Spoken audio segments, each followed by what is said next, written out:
மக்களிடமிருந்து அகிம்சை என்னும் மரவழியில் வெற்றி வகை குடியரசு தினம். உப்பு சத்தியாகிரகங்கள் தன் உடல்களை வருத்தி தியாகத்திற்கு பெருமை தேடி தந்த தினம். தன் குருதிகளையும் தன் தேகங்களையும் தன் தாய்நாட்டிற்காக அர்ப்பணம் செய்தவர்களின் நினைவு கூறும் தினம். தன் வம்ச வழியினர்கள் வசந்தமாய் வாழத்தான் வாழ்நாட்களில் வழி உண்டை கழித்தவர்களின் வருத்தமுடன் நினைக்கும் தினம். சுதந்திர காற்றை நம் தேசத்தில் நிலவிட தம் சுகந்திர எல்லாம் தூக்கி எறிந்து தியாகிகளின் தியாக தினம். நம் நாட்டினை அந்நியர்கள் பிடியில் இருந்து காப்பாற்ற பாடுபட்டவர்களின் இன்று மட்டும் நினைப்பதில் நியாயமில்லை.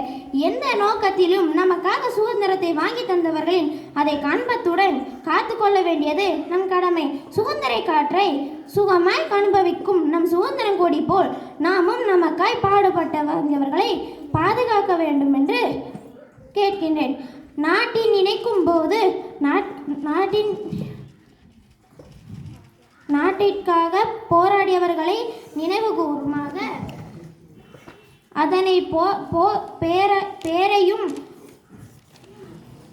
புகழ்ந்திட போற்றவும் என் தாய் திருநாட்டின் வாழும் கோடான கோடி மக்களின் உலகம் முழுவதும் இருக்கும் என் இந்திய மக்கள் என் அன்பான குடியரசு தின நல்வாழ்த்துக்கள். நன்றி, வணக்கம். ஜெய்.